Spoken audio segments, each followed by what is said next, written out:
What up, everybody? Welcome to another rendition of Fast and Furious, where we explore journeys of HubSpot partners that have tiered in the HubSpot ecosystem.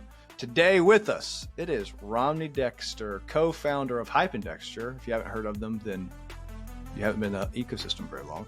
They had some claims to fame. This is 4-Pete APAC Partner of the Year. By the time this is posted, probably 5-Pete, 5-time winner of the APAC Partner of the Year, along with winning the Technology Advocacy Award in the APAC region. Rami, welcome to Fast and Furious. Thank you for being with us. Cool. Thanks, Matt. Great to be here. Rami, as we have a lot of people in different stages of the journey coming in many ways, this is your HubSpot royalty in the sense of coming in like one of the top agencies that has been repeatedly winning awards of quality. That's today. You look at Michael Jordan or you look at LeBron James and you see them where they at. How did you start? What made you interested in saying, hey, I'm going to build an elite partner in the HubSpot ecosystem? How'd that happen?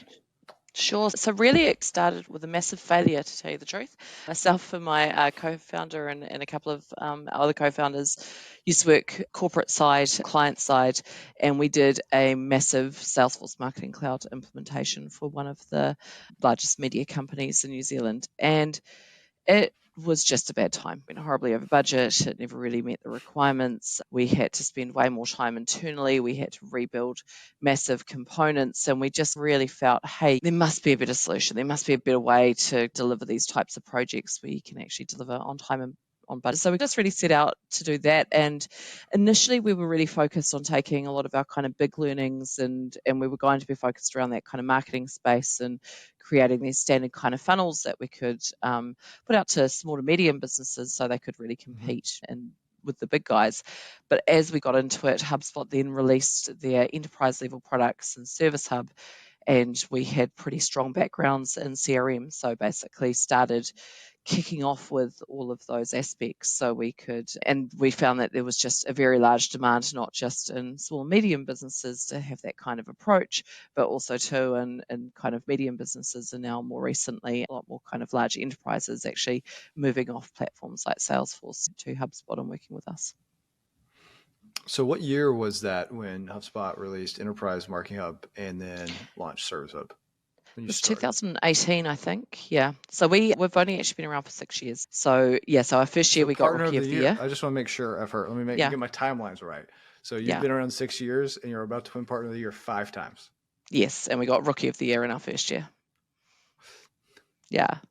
But we're always quite serious. Yeah. We're always quite serious about building this company. So yeah. That's awesome, and congratulations. I didn't know. I didn't know all the history of.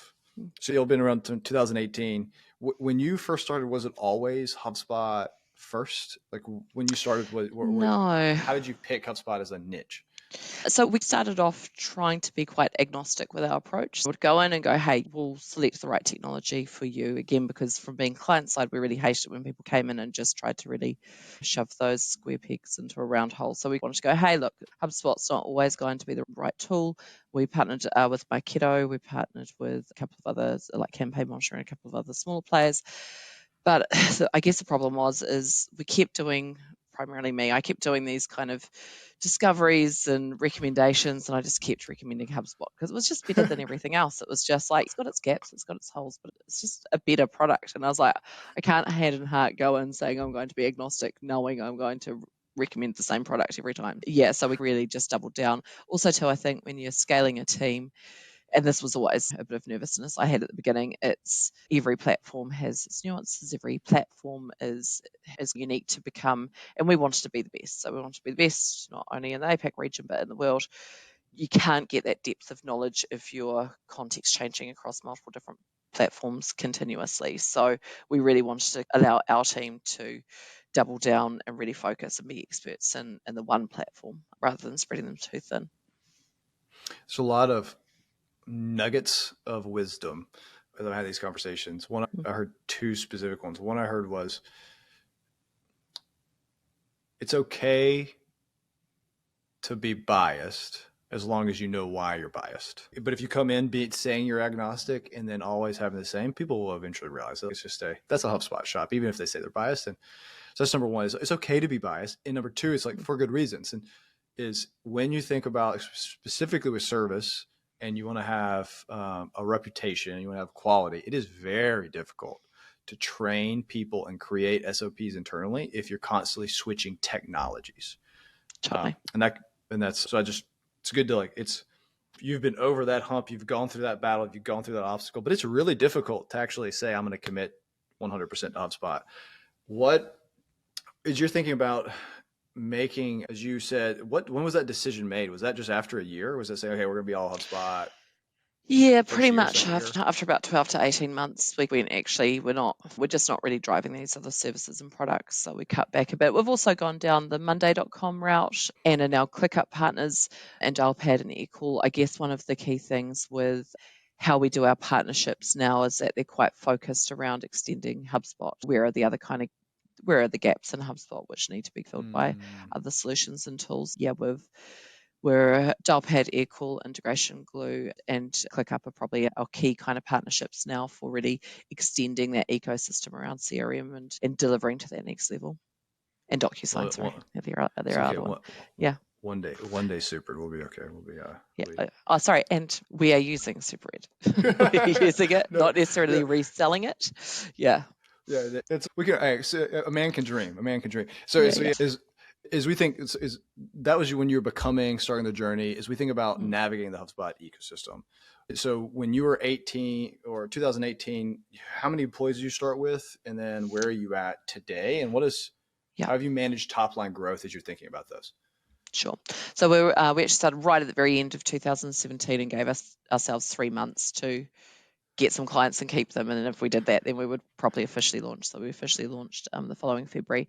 But we started with just Ryan and myself, and then we hired our first 2 employees, Karen and Chris, who are still with us. So we had about 5 people initially, really, for those first kind of 6 people for the first 6 months. And then we're over 50 people now across Australia and New Zealand. Yeah. Wow. Congratulations. That is Thanks. adding people and keeping people. It says very indicative to have kept your first 2 employees. That is a very difficult thing to do in services. There's often a lot of churn. So it says something special about what y'all built. So that's cool. As you're building, we have 6 years of constant growth. That's a headcount that's continuously going up. How did you, if you're looking back and you were going to impart wisdom on new partners in the HubSpot ecosystem as they're growing, what would say, hey, here are 3 challenges I faced and you need to solve these as you scale? And maybe there's different ones as you hit different headcounts, but as you're thinking about, what are the 3 things that come to mind? Sure. I think the first one is just scaling people is hard. You've got all of the soft skills, but then you've got all of the technical skills.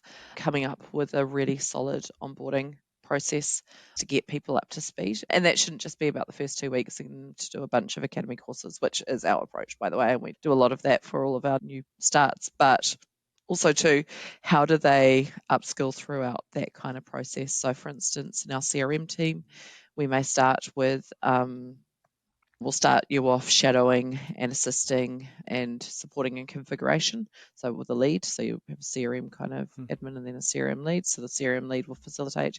The other person will do the configuration and pull together the documentation and take any notes and that type of stuff during the sessions. Then they'll start doing training, because that's generally quite structured. And then eventually, once they've done all of that, then they'll start to facilitate and lead their own designs. So by doing that kind of approach, by the time they're chomping at the bit to get out there and actually start facilitating and doing their own designs, but they also to inherently understand what HubSpot can do, what it can't do, how to do things better, so they can direct those designs and facilitate those sessions a hell of a lot better. Do you use a internal system to help? And as we get you others, is there a system or a process that was very helpful in learning to scale the process of scaling people? Yeah, so I've used the same process for years to work with agents, like previously to Hypernext. I did a lot of time in kind of corporate land and client side, but also to a lot of time in classic kind of agency, digital agency, and often coming up when they were at that peak where they were starting to fall off because they hadn't really created the foundation to scale. So a lot of the time I've come into businesses and helped them do that and keep going. So we tried to really build that in inherently from day one. So number one was we mapped out our end-to-end process with all of the handover points using swim lane diagrams, and I'm a real swim lane diagram nerd. So we did all of that and really understood the key handoff points, really understood all of the key points where we needed a presentation or a document or a diagram or whatever that may be, templated every aspect of that, took the steps and built them into our ClickUps. We did have a different system originally, but we've moved to ClickUp more recently. So every single step of our process is templated and aligned with the products. And then we run continuous improvement across that. So we have weekly kind of retros where each sprint squad basically goes, hey, what do we do? What do we need to, what didn't go so well? And what are the key critical thing of that? What are the actions we're going to take to either incorporate the thing that went well or change how we did something in retrospect so it doesn't occur again, and we build that back into our templates and our tasks so it's all there and people are literally having to tick them off. So that really helps just to make sure that we don't keep repeating all the same mistakes and that we learn and enhance everything together rather than just one little team or one person learning. Sounds like you could write a book about how to create internal systems to onboard and upskill people. That's a really cool thing. That's what I'm hearing. Yeah. We're going to go to other challenge. What is something else? So it's like getting the people, scaling people, giving them pass. What's the other two you think would be important? I think skilling up in the right areas at the right time. I guess every time you bring in a new service, you start from scratch and really having a solid plan for how you go to market essentially for that product, whether it's a software product or whether it's a service product, it's really the same thing. And I think often people jump on and start doing services, ourselves included in that, without kind of treating it in the same way you would. Again, I think it's just that aspect of to the point that you're brilliant at it and you are the best at it. It takes a little while to get there. I think especially if you're an established company where you are really good at some things, then you bring in these other services, getting them quickly to the same level can be really challenging. And so I think really having solid plans around that are quite key. Yeah. Yeah, we could dive into that one too further. It's is when you have a company that is executing one service really well, we forget that you have to now source that. There's sales, there's training, there's onboarding. You're almost recreating a company and then putting it in. And it can sometimes be seen as a cancer to the corporate body that's coming. And so like the cancer will attack it. And so what's some best practices if you want to say, if you're doing digital marketing and you want to create RevOps, like how would you do it? How would you think about starting that new service line? Yeah. So I think my preferred approach is pilot at first, find some friendlies and do a bit of a pilot and make sure it is actually something you want to do. And actually an aspect of that, and again, this comes to all areas of product and service, is fail fast. If it's not something that's actually going to work for you, don't keep trying to drive it. If it's something where there's not really a market, remove it because it's just going to be noise and extra effort and you're going to have to constantly keep that skill set, and it's always going to be a cost or at best noise within your organization if you don't actually archive it and remove it and decommission it. But I think piloting it and getting a good feel for the real world and what's actually going to take, then stopping, taking a step back, mapping out end to end exactly how this baby's going to work, exactly what kind of resources, doing your sales plan, figuring out who we're going to market this to, and sales and marketing plan, who we're going to market it to, how we're going to get leads in, how many leads we're likely going to, your resource plan off the back of that, and then start to drive it. But again, have really clear KPIs where you're going to be targeting that, where if it's not working, you've got also to an exit plan for how do we stop or decommission this if it's actually something that we don't want to move forward with. Someone should hire you to help do sales and marketing. It's like you've done it before. And then you think about we talked people, we talked services. You need to treat them as if another company, and there's a P&L that's attached to it, right? That's really what we just walk through. What is the third challenge as you look back? You'd say, hey, figure this out. It was HubSpot gaps. And things like integrations and that type of stuff. Probably my one regret with Dexter is that we didn't actually kick off the technical services earlier. We never found a great partner initially. So we tried multiple different things, and we ended up in a bit of a state at one point where we were doing point solutions and point kind of integrations or custom developments. And that's extremely expensive. It's also a real pain to host. We were using other partners to do that, but it wasn't consistent. And what would happen is we'd get there and we'd deliver the project, but then the thing is with these integrations and custom devs is you still have to maintain and manage them ongoing.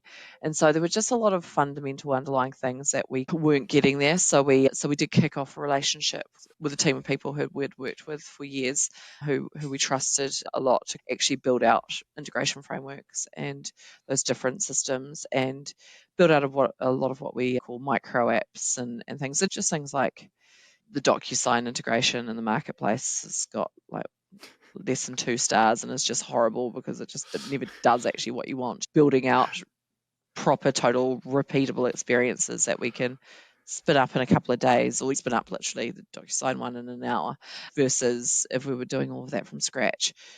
It was days, and it was just the ROI wasn't there for the customers, and it was just it was just challenging to deliver up front in a cost-effective way and in a manageable way where we could commit to timeframes and things, but probably more so manage ongoing. It started to become a real challenge. We've got the partnerships and relationships now, and and also 2 technical people in-house, more technical people in-house.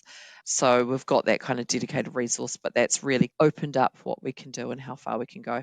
Although there's also a flip side on that too. I think there's a big risk of customizing too heavily, and that's always been one of our core kind of values and principles, is that we will always start out of the box, and only once we've exhausted out of the box options will we go down custom paths. Because again, we've lived the Salesforce life. We've lived that kind of space where you get customized so heavily that you're customized into a corner and you can't upgrade and you can't move forward and you can't, leverage new releases. So yeah, it's really critical that we're building something that's sustainable and scalable for our customers as well. There's a lot of nuggets there. I came from a Salesforce background as well, and I would have this statement is never say the word customize, or you automatically out. I would be like configure only. It's like configure only. And if I can't do it, Rami, thank you. I like to end with these 2 last questions. I know we're coming up with time. And just these big ones is, what is one thing you would never, looking back, you would never do again? Oh, that's a good one. We've been pretty lucky in our decisions along the way.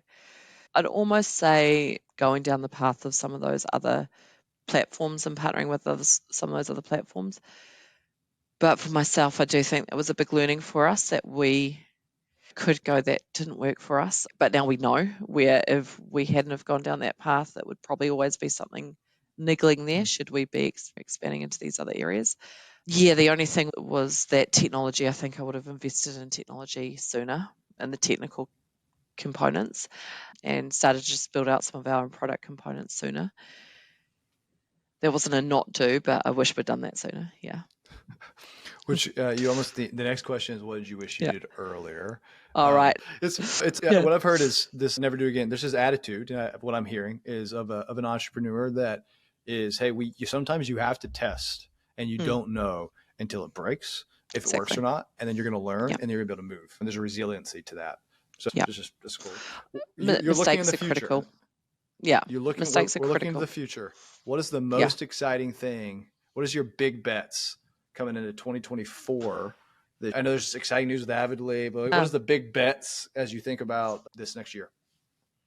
Yeah, I think obviously Avidly, we're super excited about it. 50 is a good solid amount of people, but when you split it across like CRM, marketing, CMS, custom apps, integrations, you've only got really a few people in each space.